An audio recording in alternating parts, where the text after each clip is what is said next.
Ayatollah Khomeini का Iran जल रहा है।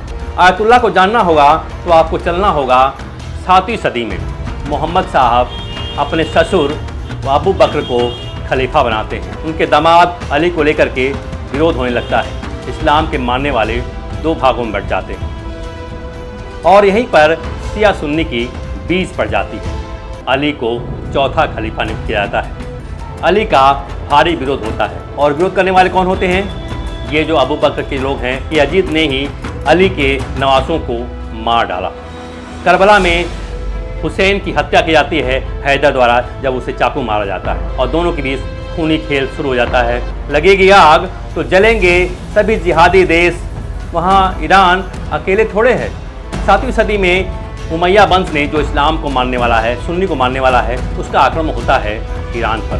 ये वक्त वही है जब भारत के सिंध क्षेत्र पर मीर कासिम का हमला होता है और उस पर्सिया में जो पारसी धर्म था उसका समूल नाश हो जाता है। कहा जाता है कि इंदिरा गांधी के पति फिरोज़ खान पारसी थे, लेकिन ये भी सत्य है कि उनकी शादी मुस्लिम महिला से हुई थी। वो नमाज़ पढ़ते थे, उन्होंने मुस्लिम धर्म स्वीकार कर लिया था। उनकी कब्र भी इलाहाबाद में है। तमाम झंझावत के बाद 1785 में कजार वंश की स्थापना ईरान में होती है। कजार वंश के शासनकाल में 1796 में एक नया मोड़ आता है जब मुजफ्फर अल दीन शासक बनता है। एक तरह से उलेमा का युग शुरू हो गया। इन उलेमाओं ने एक मजलिस का गठन कर लिया और उन्होंने राजा को रहने दिया, लेकिन मजलिस बना करके सारे फैसले लेने शुरू कर दिए। ये मजलिस एक संसद की तरह से काम करती थी जहाँ पर सारे फैसले होते थे और वो फैसला राजा पर थोप दिया जाता था। इसी मजलिस में बड़े बड़े उलमा थे। उन्हीं उलमाओं में से जन्म होता है आयतुल्लाह का। यानी आयतुल्लाह वो होता है जो इस्लाम का जानकार तो हो ही, लेकिन वो उलमाओं में श्रेष्ठ हो। जो सबसे अधिक कट्टरवादी था, कट्टरपंथी था, उसी को आयतुल्लाह कहा जाने लगा और इसके अंदर आतंकी के आका की जैसी सोच होती है। हाफिज सईद और मौलाना मसूद अजहर आयतुल्लाह कहे जाते हैं। कजार वंश के शासनकाल में ही 1908 में ईरान में पेट्रोलियम की खोज होती है। ये वही समय था जब 1909 में ईरान को शिया राष्ट्र की मान्यता दी जाती है। अब शुरू होता है 1925 से लेकर के 1989 तक रेजा खां पहलवी का शासन युग। ईरान में एक टीमें बना दी जाती है खिलाड़ियों की। वो जाती हैं, विदेश खेलती हैं, छोटे छोटे कपड़ों में खेलती हैं।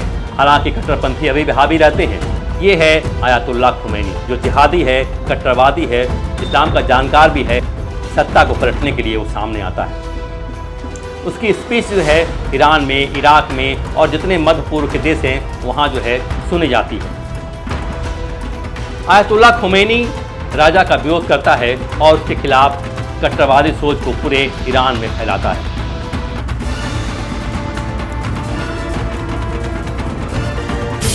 जय हिंद, मैं हूं केएस मिश्रा और आप देख रहे हैं धारदार न्यूज़। देश के मशहूर शायर राहत इंदौरी की एक लाइन है जिसमें लिखा गया है कि लगेगी आग तो जद में आएंगे सभी घर। मेरा मकान कोई अकेले थोड़े है। इसी को हम ले चलते हैं मध्य पूर्व में, जहां इजराइल और ईरान के बीच भीषण जंग जारी है। अमेरिका की धमाकेदार एंट्री हो चुकी है, लेकिन तब ये लाइन आती है कि लगेगी आग तो जलेंगे सभी जिहादी देश।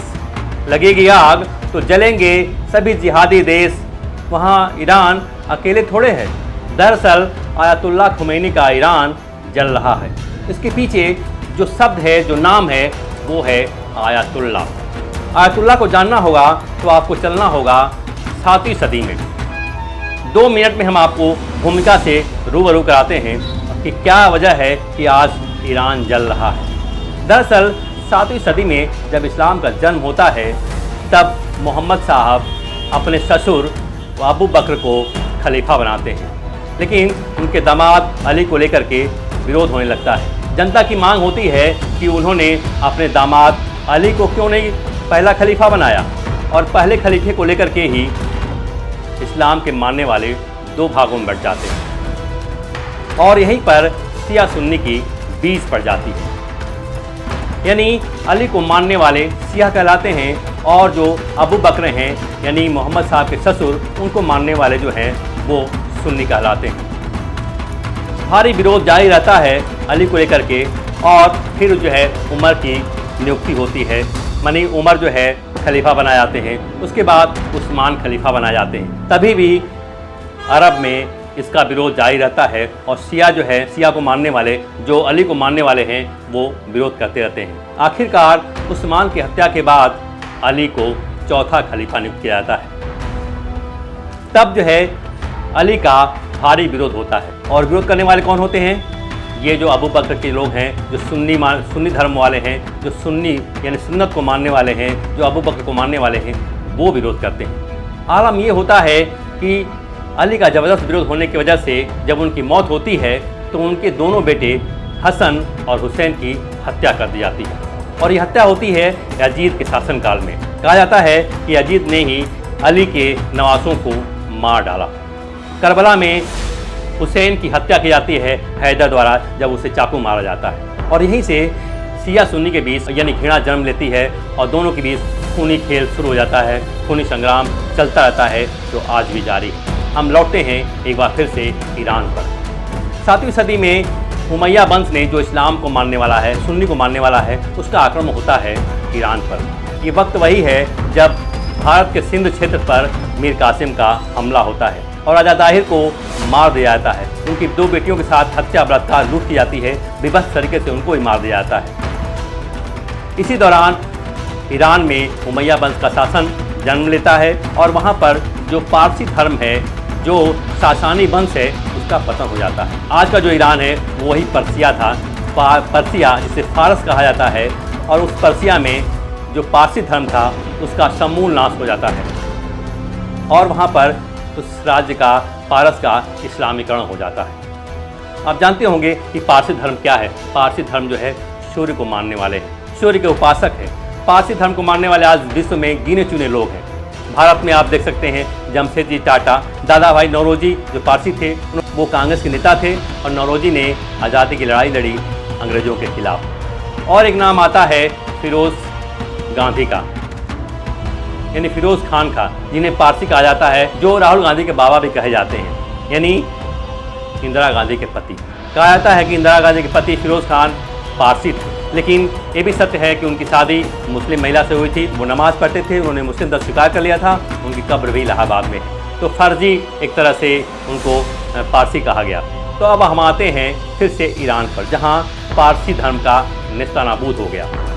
अब वहाँ पर इस्लाम का पूरी तरह से आगमन हो चुका था और पूरा ईरान, पूरा जो पर्सिया था, माने तब का पर्सिया, आज का ईरान, उसका पूरी तरह से इस्लामीकरण हो चुका था। तमाम शासक पर्सिया में आए, बहुत विभत्स रूप देखा गया वहाँ पर पारसी धर्म के खिलाफ। पारसी धर्म की महिलाओं के साथ लूट, बलात्कार, हत्या और उन्हें मारा काटा जा गया।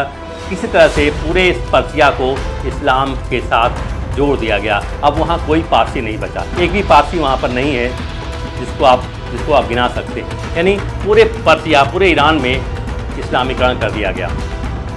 तमाम शासक आए, बर्बर, असभ्य, फूहड़ और तमाम क्रोध, गुस्से में उन्होंने तहस नहस कर दिया पर्सिया की संस्कृति को, समाज को पूरी तरह से बर्बाद कर दिया।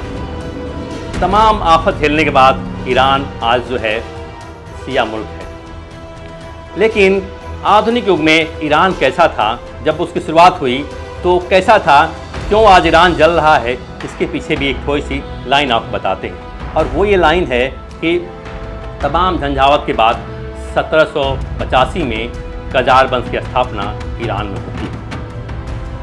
और कजार वंश के साथ ही जो है एक तरह से देश जो है, पूरा विश्व जो है आधुनिकीकरण की तरफ बढ़ता है। लेकिन आधुनिकीकरण जो है वो केवल विश्व में महसूस किया गया हो, ऐसा नहीं है। ईरान इसे अछूता रहा है। कजार वंश के शासनकाल में 1796 में एक नया मोड़ आता है, जब मुजफ्फर अल दीन शासक बनता है। कहा जाता है कि मुजफ्फर अली कुछ उदारवादी था, अकबर की तरह से। जब राजा के फैसले को दरकिनार कर दिया जाता था और जो उलेमा कहता था उसी का फैसला माना जाता था। एक तरह से उलेमा का युग शुरू हो गया, जबकि जो राजा था वो उदार था। ये प्रक्रिया शुरू हुई और एक तरह से ईरान पर मुल्ला तंत्र हावी हो गया। इन उलेमाओं ने एक मजलिस का गठन कर लिया और उन्होंने राजा को रहने दिया, लेकिन मजलिस बना करके सारे फैसले लेने शुरू कर दिए। ये मजलिस एक संसद की तरह से काम करती थी, जहाँ पर सारे फैसले होते थे और वो फैसला राजा पर थोप दिया जाता था। इसी मजलिस में बड़े बड़े उलमा थे, उन्हीं उलमाओं में से जन्म होता है आयतुल्लाह का। यानी आयतुल्लाह वो होता है जो इस्लाम का जानकार तो हो ही, लेकिन वो उलमाओं में श्रेष्ठ हो।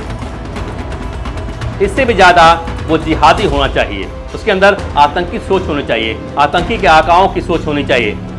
तो जो इस तरह की सोच रखता था, जो जिहादी विचारधारा रखता था, जो सबसे ज़्यादा जिहादी था, जिसकी मानसिकता सबसे ज़्यादा जिहादी थी, जो सबसे अधिक कट्टरवादी था, कट्टरपंथी था, उसी को आयतुल्लाह कहा जाने लगा। अब जो ये पद शुरू होता है आयतुल्लाह को आप देख रहे हैं, ये पद जो है 1896 के बाद जब मजलिस का गठन होता है तो उसी मजलिस के साथ ही इसका आरंभ होता है। और ये आयतुल्लाह जो होता है वो बहुत ही कट्टरवादी होता है, कट्टरपंथी होता है, जिहादी होता है और इसके अंदर आतंकी के आका की जैसी सोच होती है। आज आपने देखा होगा कि पाकिस्तान में जब हाफिज़ सईद या मौलाना मसूद अजहर कहीं जाते हैं तो उनके जो सिपासलार होते हैं, जो समर्थक होते हैं, जो उनके चेले चपाटे होते हैं, वो उन्हें आयतुल्लाह के नाम से संबोधित करते हैं। उनकी तारीफ में आयतुल्लाह कहा जाता है।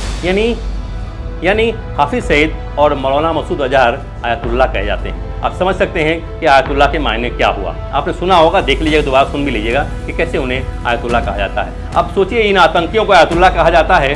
अब आते हैं हम ईरान पर। ईरान पे जो है आयतुल्लाह का जन्म वहीं 1896 के बाद होता है मजलिस के साथ, और एक तरह से ये उलमा कजार वंश पर हावी हो जाते हैं। कजार वंश के दौरान बहुत सारे बदलाव भी होते हैं ईरान में। कजार वंश के शासनकाल में ही 1908 में ईरान में पेट्रोलियम की खोज होती है।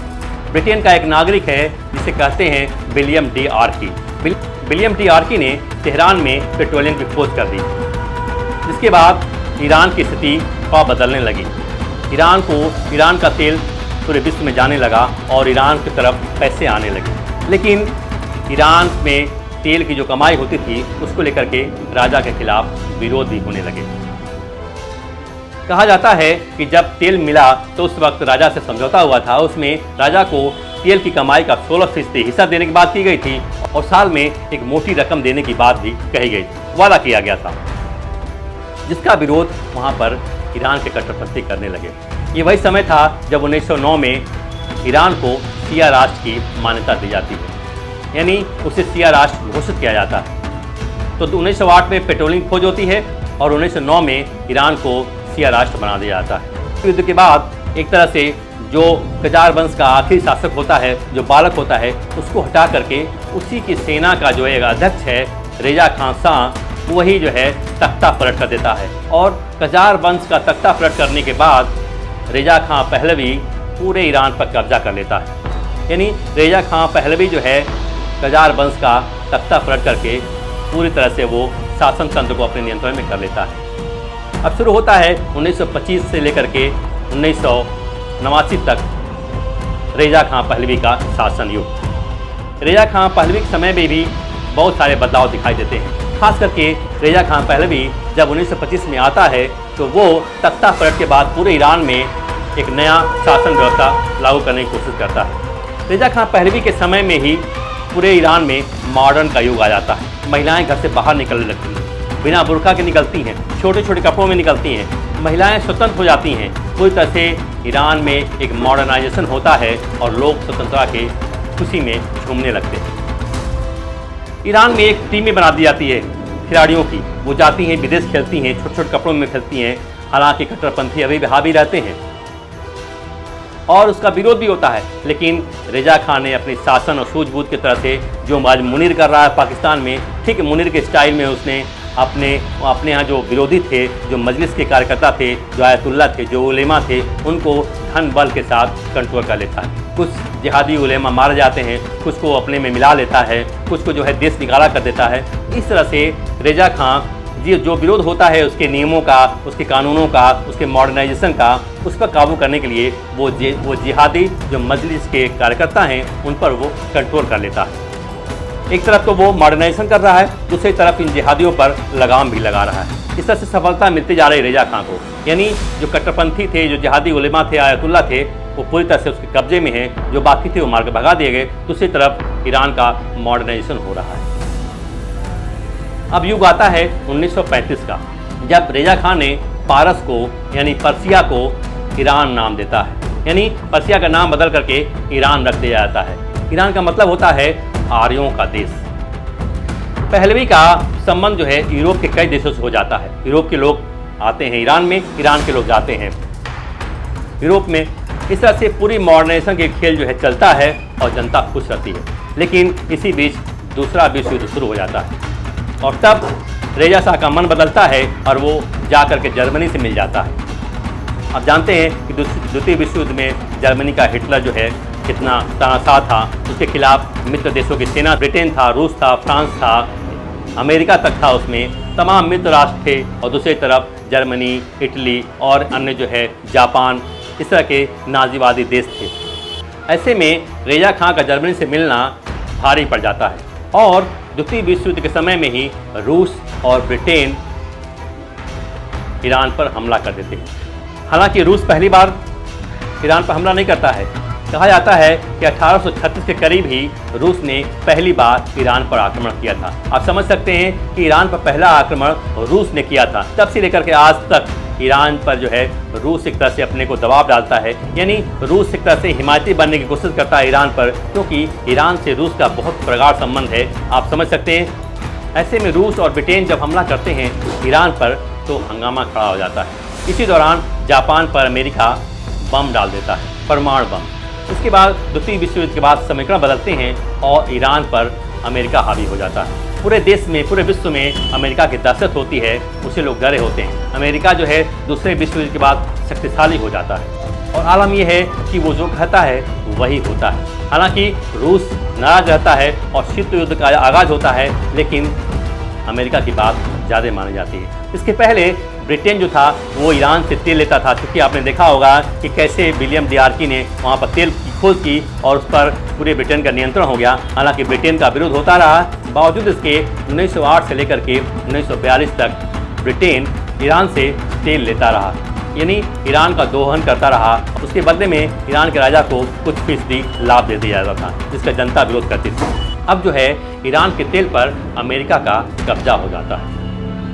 हालांकि ये बहुत दिन नहीं चलता है और द्वितीय विश्व युद्ध के बाद एक बार फिर से ईरान में विरोध के स्वर दिखाई देने लगते हैं। 1951 आते आते एक मोसादिक नाम का व्यक्ति जो होता है, जो जिहादी होता है, इसी आयतुल्लाह खुमैनी के गुट से निकलता है, इसी आयतुल्लाह वाले उलेमा वर्ग से निकलता है और वो रेजा खां का जब का विरोध करता है और वो कहता है कि ईरान के साथ गद्दारी की जा रही है। जो राजा है वो अमेरिका के हाथ में बिका हुआ है। हालांकि ये राजा के बिकने का जो है सिलसिला 1808 के बाद शुरू हो जाता है, जब वहाँ तेल की खोज होती है और यही जो है नारा हमेशा लगना शुरू होता है। तो वही नारा एक बार फिर से 1951 में लगता है और कहा जाता है कि जो रेजा शाह है, जो राजा है, वो अमेरिका के हाथ में बिका हुआ है। तो बहुत बड़ा विरोध होता है तेल को लेकर के और मोसादिक नाम का व्यक्ति प्रधानमंत्री बन जाता है। अब पेट्रोलियम का कब्जा जो है वो मोसादिक व्यक्ति जो है उसके हाथों में चला जाता है और मोसादिक नाम के व्यक्ति जो है पीएम बनने के बाद एक तरह से पेट्रोलियम पर कब्जा कर लेता है और इससे अमेरिका को भारी नुकसान होता है। अमेरिका कैसे मानने वाला है, वो भी तिक्रम लगाता है। वो क्या करता है कि ईरान पर आर्थिक प्रतिबंध लगा देता है और पूरे विश्व में कहीं भी ईरान तेल नहीं बेच सकता है।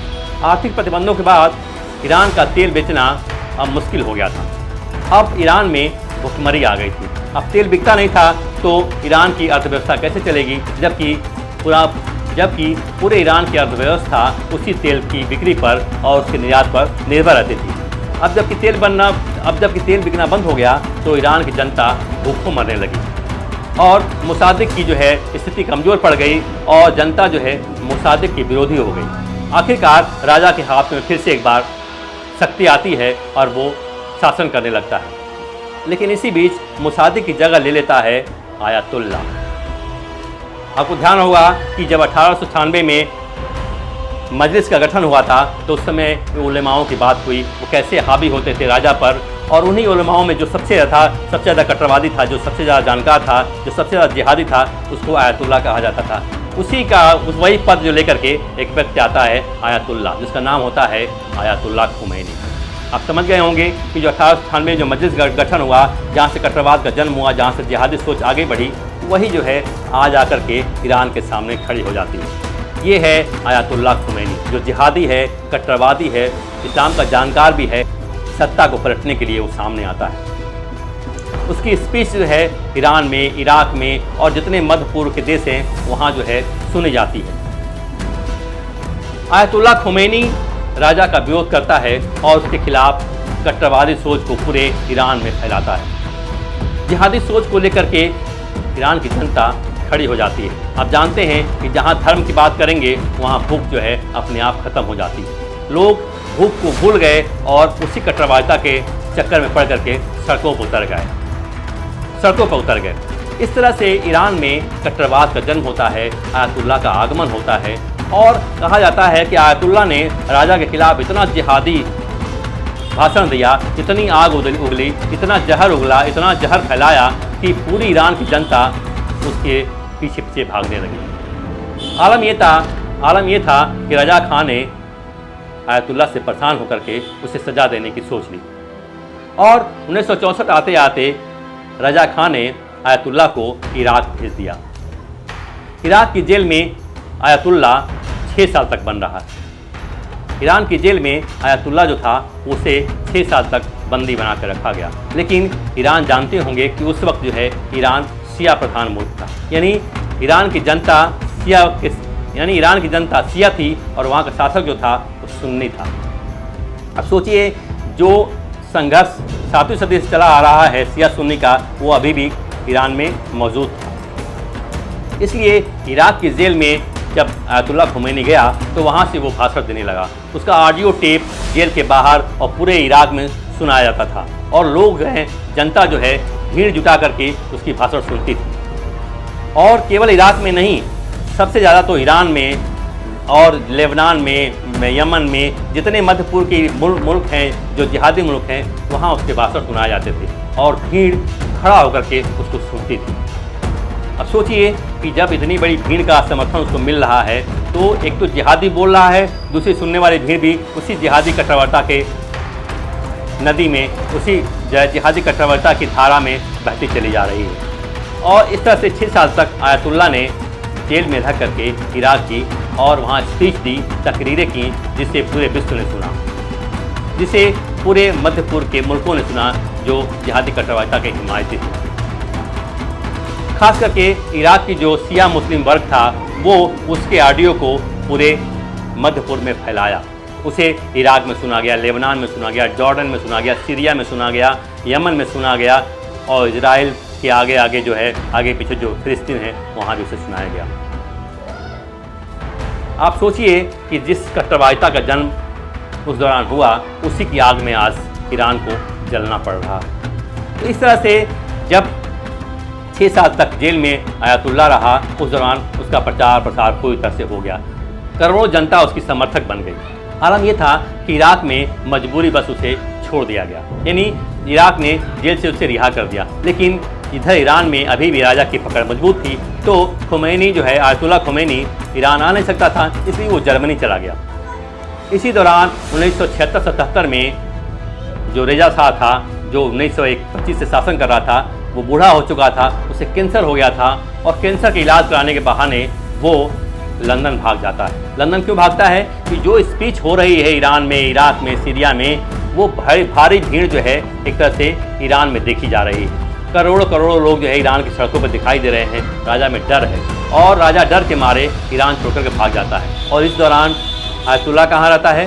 जर्मनी में। आयतुल्ला को जब मालूम होता है कि ईरान का राजा भाग गया लंदन, तब उसका आगमन जो होता है ईरान में, और आयतुल्ला के आते ही और करोड़ों लोग उसके स्वागत में खड़े हो जाते हैं।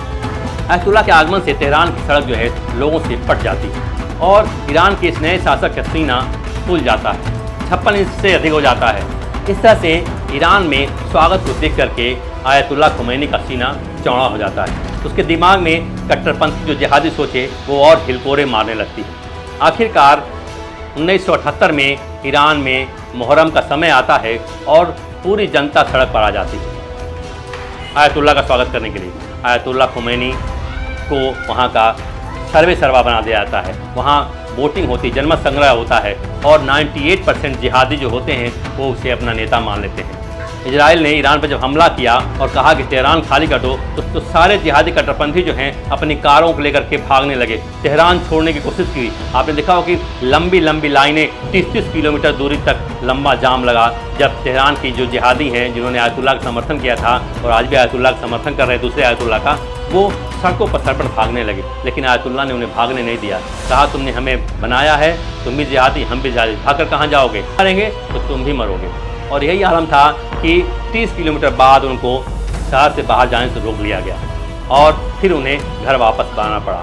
तो आपने देखा होगा 30-30 किलोमीटर लंबी लाइन, आप देखिए फोटो में कि कैसे लंबी लाइन लगी थी 30-30 किलोमीटर तेहरान से भागने वालों की। सोचिए, कहा जाता है कि जो बोओगे वही काटोगे। तब तो तुमने आयतुल्लाह का समर्थन किया, आज तुम्हें भागना पड़ रहा है। तो इस तरह से एक रेवोल्यूशन हुआ, एक क्रांति हुई, इस्लामिक क्रांति हुई 1979 में, 1969 में, यानी 1979 में आयतुल्लाह खुमैनी जो है उसका बोलबाला पूरे मध्य पूर्व में चलने लगा। 1989 की इस्लामिक क्रांति के बाद आयतुल्लाह का मन बढ़ गया, उसने अपनी एक सेना अलग बना ली, जिसे आज जो है IRGC कहा जाता है। यानी ईरान में आयतुल्लाह खुमैनी की अलग सेना है जो तीनों सेनाओं पर भारी है, यानी राष्ट्रपति का जो सेना है तीनों जल थल नभ, उससे ऊपर है ईरान में इस आयतुल्लाह खुमैनी की सेना, जिसे IRGC कहा जाता है, यानी इस्लामिक रिवॉल्यूशनरी गार्ड कॉर्प्स। ये जो है तीनों सेनाओं पर हावी है, यानी आयतुल्लाह की सुरक्षा के लिए इनको बनाया गया है और ये जो कहते हैं वही होता है। सोचिए, लेकिन जब आयतुल्लाह खुमैनी 79 में सर्वे सर्वा बना तो उसके बाद उसका मन बढ़ा और उसने सोचा कि जो कट्टरवादिता के बीज हमने यहाँ बोया है उसको अब पूरे मध्य पूर्व में फैलाया जाए। उसका पहला निशाना था इराक। उसे पता था कि इराक की जनता जो है शिया है। 1979 में जब ईरान में सत्ता का बदलाव होता है, आयतुल्लाह खुमैनी वहाँ का सर्वे सर्वा बनता है, उस समय इराक का राष्ट्रपति जो है वो सद्दाम हुसैन बनता है। तब वहाँ पर आयतुल्लाह खुमैनी की दाल नहीं गल पाती, बावजूद इसके कि वहाँ पर शिया जो है मेजॉरिटी में है। अब जो है खुमैनी का दिमाग जाता है इजराइल की तरफ। अब आ गए हैं मुद्दे पर आपके पास। तो ये मुद्दा है कि अब जो है खुमैनी का दिमाग इजराइल के खिलाफ चलने लगता है और वो कहता है कि यहूदियों को जीने का अधिकार नहीं है, उनको अस्तित्व में रहने का अधिकार नहीं है, और सारी उसकी लड़ाई अब शुरू हो जाती है इजराइल के खिलाफ। क्योंकि आयतुल्लाह के आने के पहले इजराइल और ईरान एक बहुत बड़े दोस्त थे। कहा जाता है कि इजराइल को सबसे पहले मान्यता देने वाला ईरान ही था। ईरान के लोग जाते थे और वहाँ पे इजराइल में जाकर के मौज मस्ती करते थे और फिर ईरान आ जाते थे। लेकिन जब आयतुल्लाह आया तो उसने पहली लड़ाई जो है इजराइल के खिलाफ लड़नी शुरू कर दी। उसने इजराइल के खिलाफ एक तरह से चक्रव्यूह रचना शुरू कर दिया। उसने लेबनान में, यमन में, सीरिया में और फ़लस्तीन में, फ़लस्तीन का एक भाग फ़लस्तीन है, दूसरा वेस्ट बैंक है और दूसरा जो है गाजा है, वहाँ पर, और खुद अपने यहाँ, यानी 7 जैसे देश हैं जहाँ पर उसने इजराइल के खिलाफ बीज बोने शुरू कर दिए। वो 7 देश कौन कौन से हैं? लेबनान है, फ़लस्तीन है, फ़लस्तीन का पार्ट गाजा है, सीरिया है, यमन है, इराक है और खुद ईरान है। यानी 7 मुल्कों के देश इजराइल के विरोधी हो गए। और क्यों हुए? कि सारा बीज बोया इसी आयतुल्लाह खुमैनी ने। 10 साल तक जिंदा रहा आयतुल्लाह खुमैनी, उसके बाद वो मर गया।